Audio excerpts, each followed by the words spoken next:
Hello student, solution okay. और उसके जो भी न्यूमेरिकल है उसमें आज हम पार्ट 2 स्टार्ट कर रहे हैं। Part 2 that is Henrys and Raoult's law. मैंने आपको बताया था एक पूरा चैप्टर 3 सेक्शन में हमने डिवाइड किया है। Concentration, Henry's law and Raoult's law, and third is colligative property. तो आज हम बात करेंगे जो एक्सरसाइज के न्यूमेरिकल है उसमें कहाँ कहाँ हेनरी के न्यूमेरिकल छिपे हैं और राउल्ट के, और उसको बाहर निकालेंगे। ठीक है, तो रिवीजन भी थोड़ा हो जाएगा आपका। तो सबसे पहले हेनरीज लॉ। अब हेनरीज लॉ के बारे में थोड़ा आइडिया दे दूं फिर से एक बार। हेनरीज लॉ एग्जैक्टली क्या था वो भी आपको पता होना चाहिए।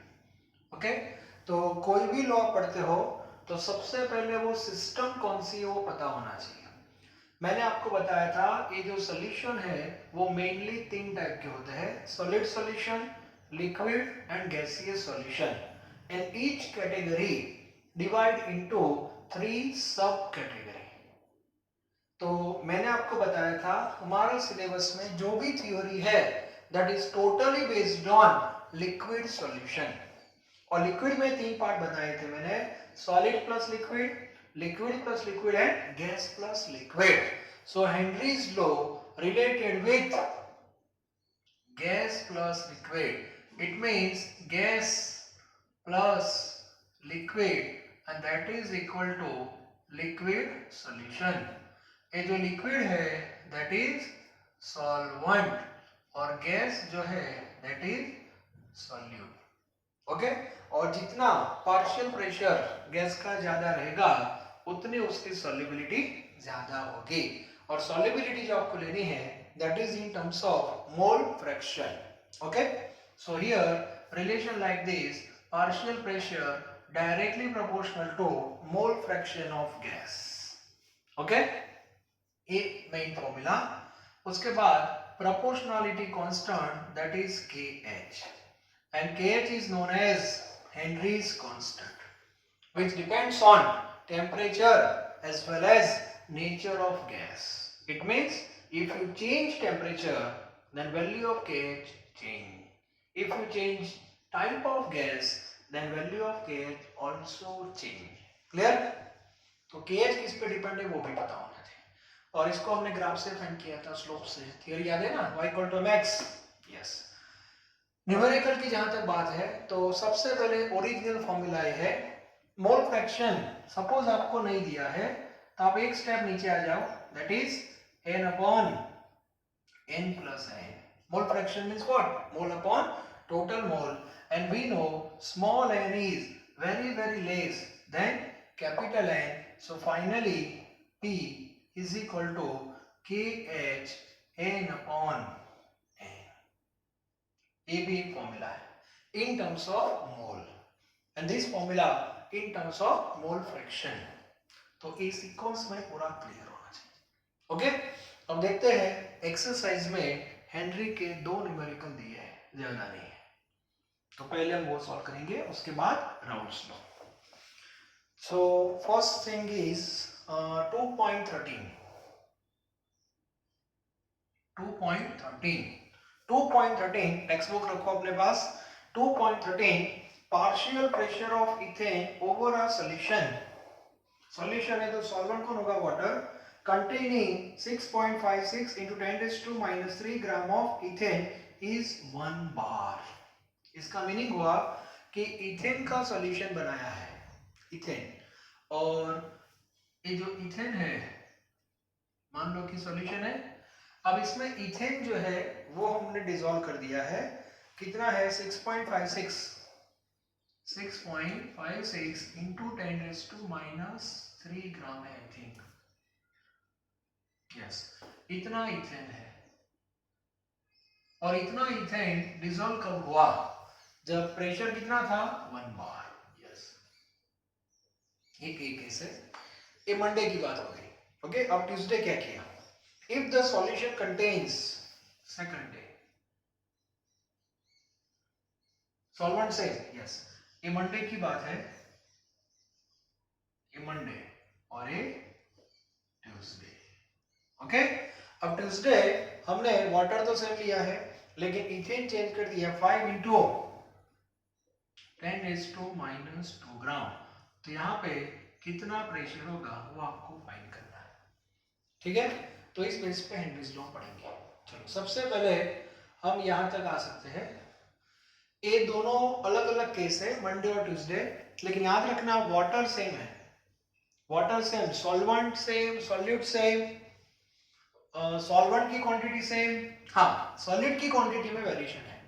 तो एक काम करते हैं, मुझे बताओ, पहले फॉर्मूला लिख सकते हैं हम P प्रोपोर्शनल टू X, बाद में लिख सकते हैं, बाद में ये लिख सकते हैं, इसको नेग्लेक्ट कर दो तो यहां तक हम जा सकते हैं। चलो ठीक है, और यहां से मैं आगे जा रहा हूं। So P is equal to what, P is equal to KH, P is equal to KH। चलो ये क्या है, mole. Mole means what, mass upon molar mass. So W upon M, नीचे capital N, moles of solvent, so E naught mass of solvent and M naught। तो इतने terms आ जाएंगे। अब मुझे बताओ इसमें से कौन कौन से टर्म कांस्टेंट है। So first thing is KH, ये तो कांस्टेंट ही है क्योंकि इथेन तो सेम ही है और टेम्परेचर भी सेम लिया है, तो KH क्या रहेगा आपका, सेम रहेगा, कांस्टेंट। चल बाद में वाटर सेम है, वाटर की quantity E naught that is constant, molar mass of water that is also constant and M also constant। M क्या है, molar mass of ethane, so R constant, okay। इसका meaning हुआ therefore P directly proportional to एक ही रहेगा कौन, W, yes। ये formula हो जाएगा। अब इसको रेशियो फॉर्म में ले लो, P1 upon P2 is equal to W1 upon W2। Clear? Now P1 means what? Monday का प्रेशर कितना है 1, ट्यूसडे का आपको फाइंड करना है that is P2। Monday W1 कितना था 6.56 into 10⁻⁻3, ट्यूसडे था 5 into 10⁻⁻2। इसको सॉल्व कर दो तो आंसर आपका बार में आ जाएगा। क्लियर? तो क्वेश्चन बहुत इंपॉर्टेंट है और इजी भी है, प्रोपोर्शनलिटी को यूज करना है बस। दो डिफरेंट केस है, mass of gas only different and according to that you have to find pressure. तो ये इंपॉर्टेंट क्वेश्चन है, आपको पता होना चाहिए, ओके। तो इसके बाद हेनरीज लॉ में आगे बढ़ते हैं। 2.39 यहां लिख देते हैं, चलो 2.39 टेक्स्ट बुक देखो। The air is a mixture of number of gas, हमें पता है, मेनली O2 and N2।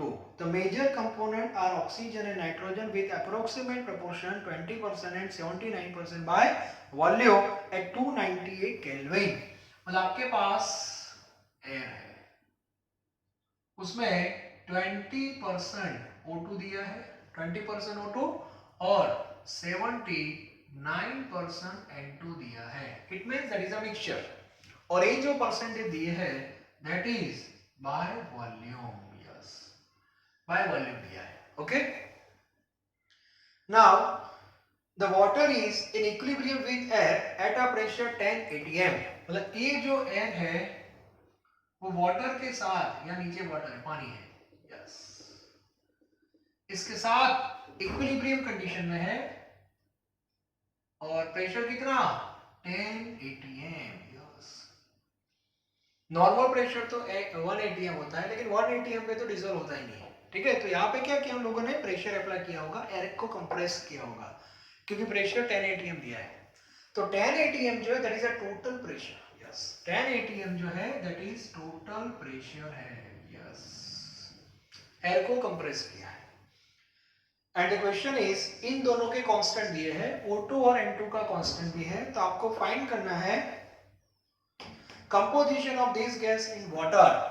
मतलब आपको XO2 फाइंड करना है और X N2 फाइंड करना है। XO2 एंड XN2 मतलब आपको ये फाइंड करना है, X इंडिविजुअल। KH आपको दिया है, इट मींस आपके पास P होना चाहिए। P means partial pressure of individual gas.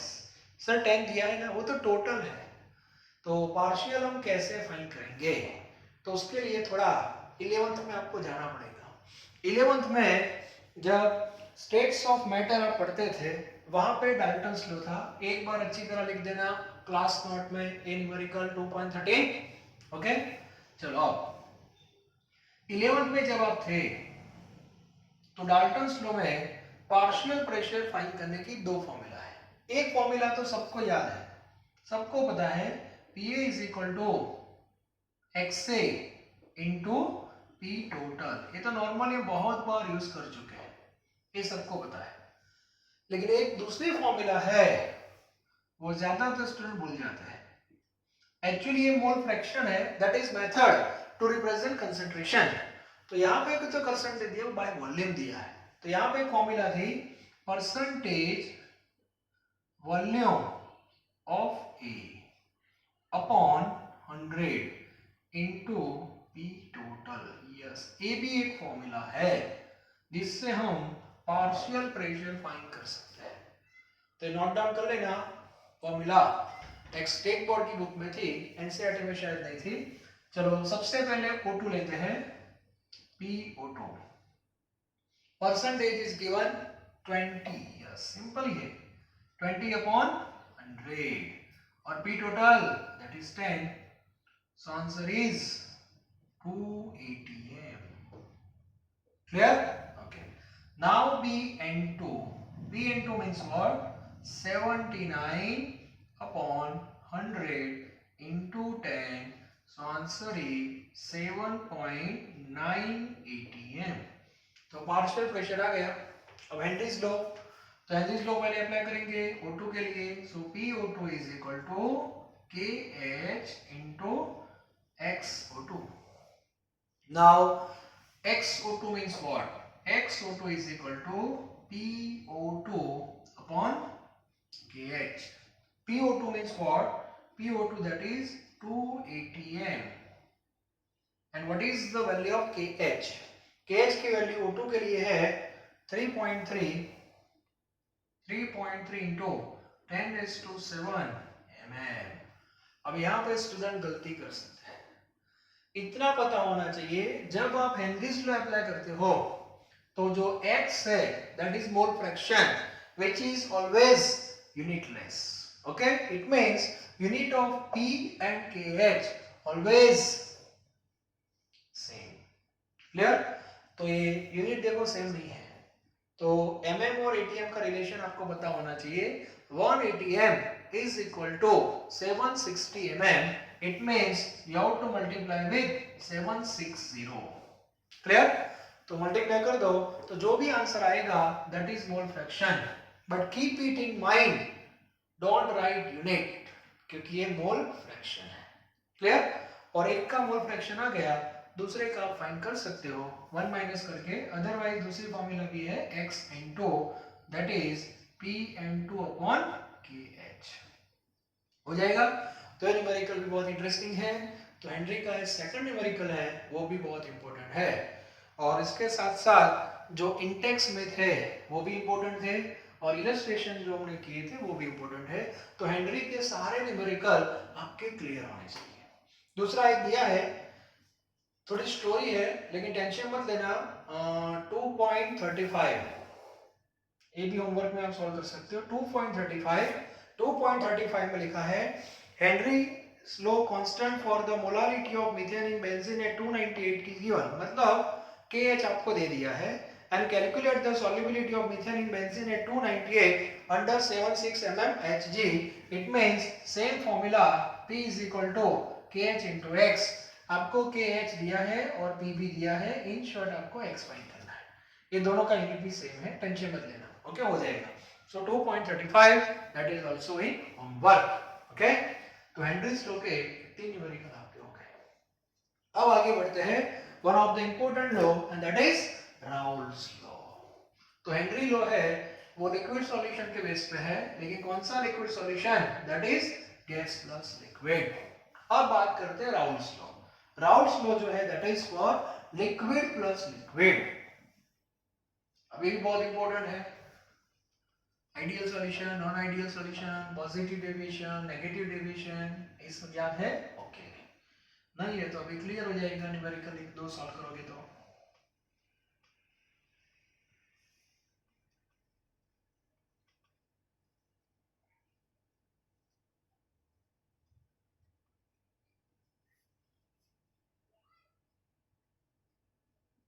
Numerical solve करने से चैप्टर में कॉन्फिडेंस लेवल जो है वो आपका बढ़ जाएगा। ओके, ये सब एक्चुअली हमें फेस टू फेस करवाना था, बट अनफॉर्चुनेटली अब लॉकडाउन जो था एजुकेशन के लिए वो थोड़ा लंबा हो गया है। अब हमारे पास कोई ऑप्शन नहीं है, तो इसको किसी भी तरह कंप्लीट करना ही है। ओके, कोई बात नहीं, हो जाएगा। अब अभी राउल्स लॉ, तो सबसे पहले पता होना चाहिए कि राउल्स लॉ की थियरी के बारे में एक बार मैं बढ़ा देता हूँ। इसके न्यूमेरिकल आपको खुद ही सॉल्व करने हैं, बहुत इजी है, इसलिए आगे आपने बहुत सॉल्व किए हैं। राउल्स लॉ जो है दैट इज लिक्विड सॉल्यूट, याद है ना, plus liquid solvent, liquid solid plus liquid solvent, and that is equal to liquid solution। और उसको हमने सिंबॉलिक फॉर्म में लिक्विड सॉल्यूट सपोज ए है, लिक्विड सॉल्वेंट सपोज बी है, तो दोनों लिक्विड है तो सॉल्यूशन लिक्विड ही होगा। इसमें मैंने आपको बताया था सबसे पहले हम क्या फाइंड करते हैं, सबसे पहले हम पी ई नॉट फाइंड करते हैं। पी ए नॉट का मीनिंग क्या होता है? Vapour pressure of pure A. Clear? Okay, उसके बाद हम फाइंड करते हैं PB not, that is vapour pressure of pure B. ये क्लियर होना चाहिए। ओके, इसके बाद नॉर्मली ये लोग क्या करते हैं, जो लिक्विड है उसकी जो क्वांटिटी है वो मास में देंगे। मास मतलब WA और WB, that is mass and that is given. Okay, और आपको पता है Ma और Mb, MB क्या होता है? Molar mass. AB आपको पता है, तो सबसे पहले हम क्या फाइंड करते हैं? XA and XB। XA XB means mole fraction, क्योंकि इन दोनों का जब आप रेशियो लोगे लाइक दिस तो आपको मोल मिल जाएंगे। Mole upon total moles, that is mole fraction.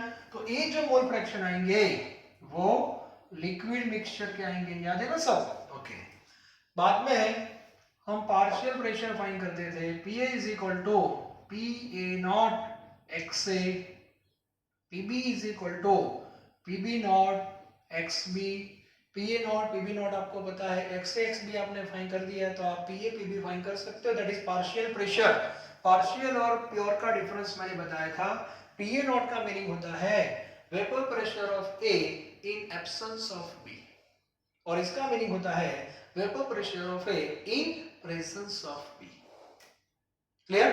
तो प्योर और पार्शियल का डिफरेंस मैंने आपको बता दिया था। उसके बाद हम फाइंड करते हैं P टोटल, और P टोटल होता है पार्शियल का addition, that is PA plus PB। Okay, और बाद में एक लास्ट पॉइंट था, A plus B liquid form में होते हैं, उनकी वेपर बाहर आती है और वो गैसियस मिक्सचर है, तो वहां भी मोल फ्रैक्शन होते हैं YA एंड YB। तो वो फाइंड करने के लिए फिर से एक बार PA is equal to P total into YA and PB is equal to P total into YB। YA YB जो है that is also mole fraction in vapour phase. Clear? ये बहुत इंपॉर्टेंट है। और XA XB जो है वो liquid mixture के मोल फ्रैक्शन है। तो इतना कॉन्सेप्ट पहले क्लियर होना चाहिए। साथ में मैंने ये भी बताया था आपको PA always less than PA not, PB always less than PB not, और P टोटल का जो आंसर है वो PA प्लस PB है, और इन दोनों के बीच में आना चाहिए। ये सारे टॉपिक्स मैंने थ्योरी में कवर किए हैं। ठीक है, अब इसके जो न्यूमेरिकल है बहुत इंपॉर्टेंट है, और सारी फॉर्मूला आप देखो A और B के फॉर्म में है।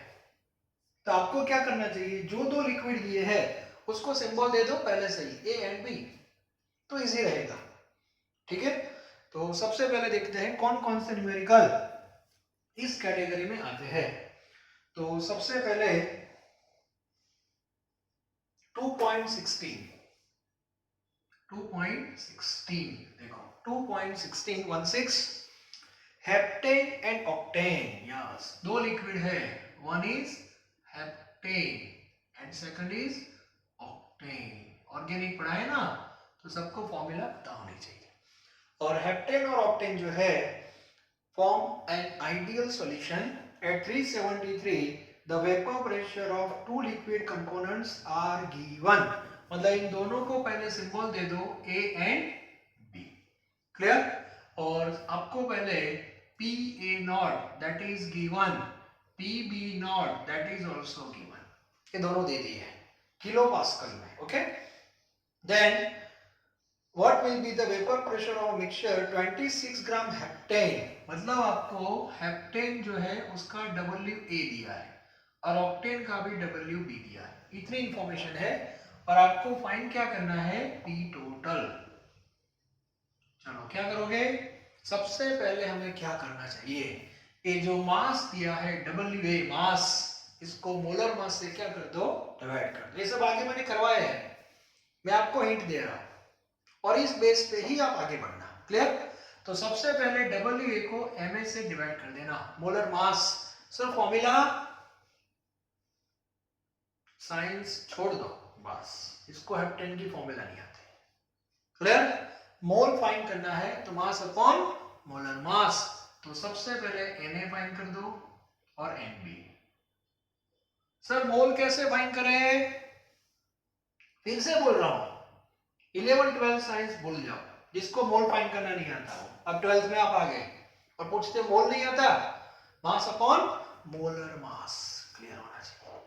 और NaNb फाइंड कर दो, मोल upon total mole that is mole fraction of A and mole fraction of B। Yes, इतना आपको पहले वर्कआउट करना है, हो पाएगा? क्लियर? और एक बार मोल फ्रैक्शन आ गए फिर क्या करना है, Pa फाइंड करना है। Pa is equal to Pa not XA। ये Pa नॉट और XA का multiplication that is partial pressure, और बाद में Pb is equal to Pb not XB partial pressure of B, और फाइनली इन दोनों को ऐड कर दो दैट इज P टोटल। ऐसे बात करते हैं, बहुत इजी है लेकिन ये सब आने चाहिए। ओके, स्टेप्स जो है वो आपके क्लियर होने चाहिए।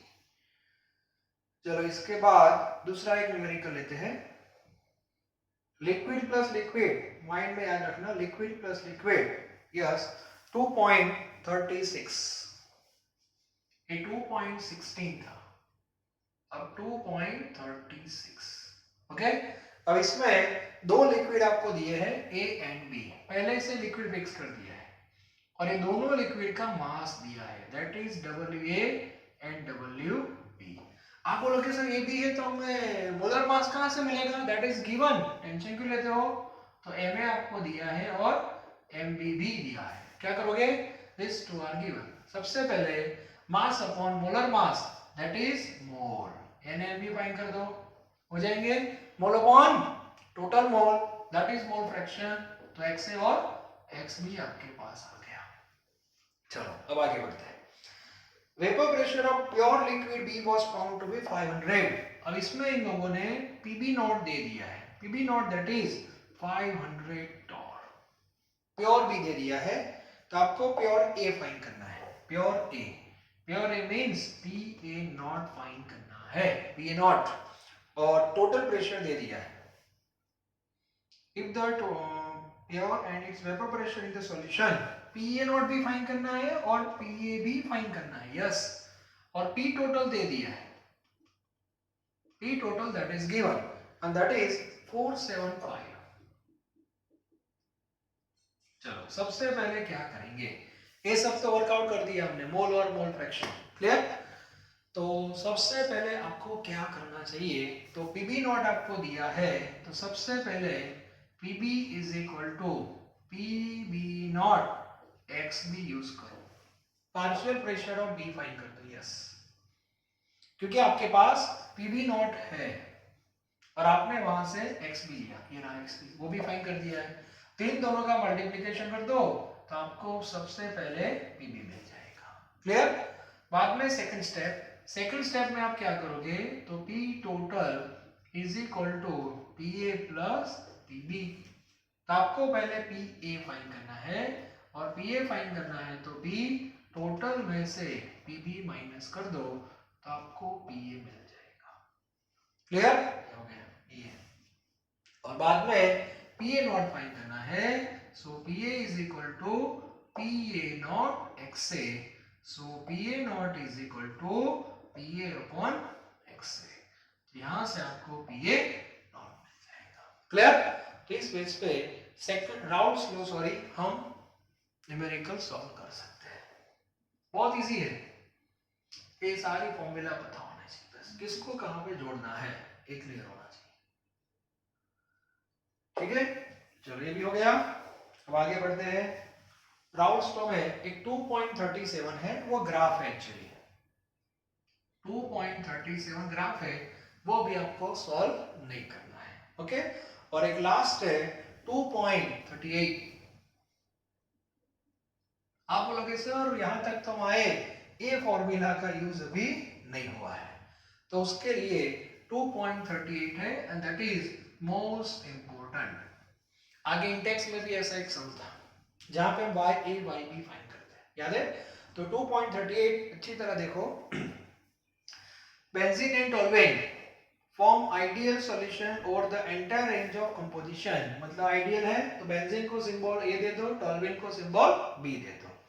The vapor pressure of pure benzene and toluene are given. It means PA naught and PB naught that is given. PA naught PB naught दे दिया है। बाद में calculate the mole fraction of benzene in vapor phase. या vapor phase में find करना है, मतलब Y YB दोनों फाइंड करने हैं, दोनों फाइंड कर देंगे और दोनों का आपको मास दिया है। तो सबसे पहले क्या करो, WA that is given, ये दोनों भी आपको पता है, तो मास मोलर मास से डिवाइड कर दो, तो मोलर मास से डिवाइड कर दिया, मोल आ गए, mole upon total mole that is mole fraction आ गए, मोल फ्रैक्शन जो आएंगे वो लिक्विड के आएंगे। उसके बाद पीएपीबी फाइंड कर दो, पीएपीबी आएंगे वो पार्शियल आएगा, दोनों को ऐड कर दो दैट इज पी टोटल और बाद में फॉर्मूला लिख देना। और पीए को पी टोटल से डिवाइड कर दो तो वाई आ जाएगा, पीबी को पी टोटल से डिवाइड कर दो तो क्लियर? तो इस बेस पे न्यूमेरिकल सॉल्व करते हैं। तो ये एमसीक्यू लेवल पे भी इंपॉर्टेंट है और न्यूमेरिकल लेवल पे भी इंपॉर्टेंट है। तो यहाँ पे आपका ये जो पार्ट 2 है दैट इज कंप्लीटेड। ओके, अब नेक्स्ट हमारा जो लेक्चर होगा दैट इज पार्ट 3 और पार्ट 3 में कोलिगेटिव प्रॉपर्टी है that is also based on liquid solution but solid plus liquid, clear होना चाहिए।